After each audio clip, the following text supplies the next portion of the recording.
Bonjour à tous, j'espère que vous allez bien. Aujourd'hui on se retrouve pour parler d'Atomic Robot tome 1, le dernier comics sorti chez Paperback. Je l'ai lu, j'ai beaucoup aimé et je vais vous dire pourquoi. Au début du comics, on est en 1938 à l'aube de la Seconde Guerre mondiale.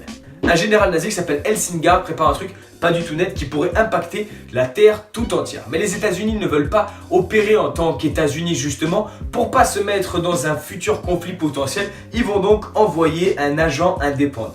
Et cet agent indépendant, c'est Atomic Robot. Atomic Robot, il a été créé en 1923 par Nikola Tesla. Et c'est un robot qui, à la hauteur de son créateur, est solide. Comme un tank, comme il le dit lui-même, il peut résister aux balles et il est donc l'agent secret et le scientifique parfait pour toutes les opérations des États-Unis.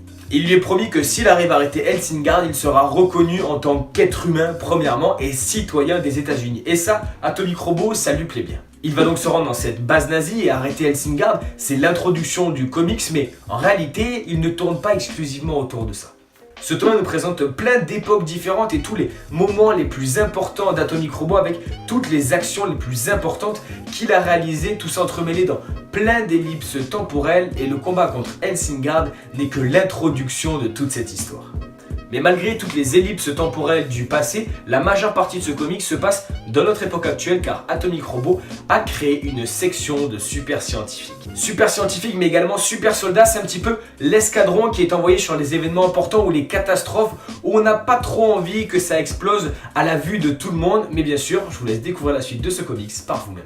C'est l'élément central du comics, mais Atomic Robot est pour le coup un personnage très intéressant. Premièrement, c'est pas si commun que ça de suivre un robot en tant que personnage principal, un robot créé par Nikola Tesla qui a une sacrée répartie et un sacré sens de l'humour. À certains moments, la lecture peut paraître légère et un ton très humoristique et à d'autres moments complètement sérieuse. Pour ce qui est de l'humour présent dans ce récit, je pense notamment à la première issue tout simplement. Parce que dans cette première issue, il est dans le bunker des nazis, d'Helsingard, et il a 7 ou 8 nazis sur le dos en train d'essayer de l'arrêter, de lui tirer des balles dans la tête, etc.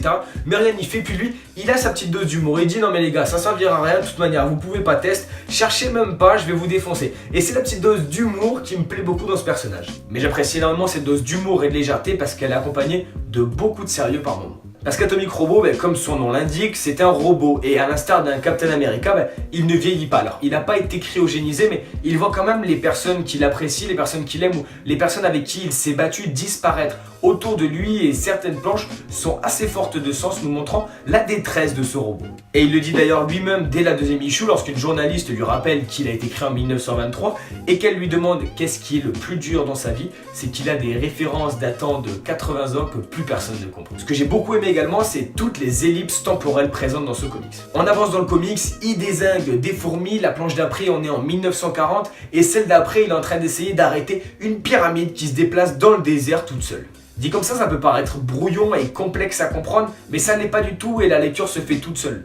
Le scénario de Wagner, il est accompagné des très bons dessins de Klevinger. J'ai beaucoup aimé son trait, j'ai beaucoup aimé notamment une chose, comme je vous l'ai dit, il y a beaucoup d'ellipses temporelles dans ce comics et j'ai beaucoup apprécié cette petite différence qu'il y a lorsqu'on change d'époque. J'ai beaucoup aimé aussi la régularité tout simplement du dessinateur parce que on passe de 1938 à le Sahara, du sable partout, ou la planète Mars, il s'adapte beaucoup à tous les décors qu'il a à faire avec une très bonne régularité et un trait qui m'a beaucoup plu. Et la bande avec laquelle traîne Atomic Robot est super fun, ces scientifiques sont pour la plupart certains des gros bras, d'autres des tronches et ça donne un mélange vraiment intéressant, ça donne des scènes super cocasses et au centre il y a Atomic Robot bien sûr qui est tout simplement le personnage le plus stylé de ce comics parce que encore une fois il a énormément de répartie, beaucoup de fun et en même temps on sent que il en a un peu rien à foutre clairement, il fait un petit peu sa vie, il fait ce qu'il fait kiffer et puis il a bien raison. Avec Guy Donfo, la semaine dernière, on avait parlé d'un récit qui était très sombre et Atomic Robot est à l'opposé de ce récit. C'est un récit qui est très fun, mais également profond et touchant. Et j'ai énormément apprécié ce récit et je vous conseille de vous faire un avis par vous-même.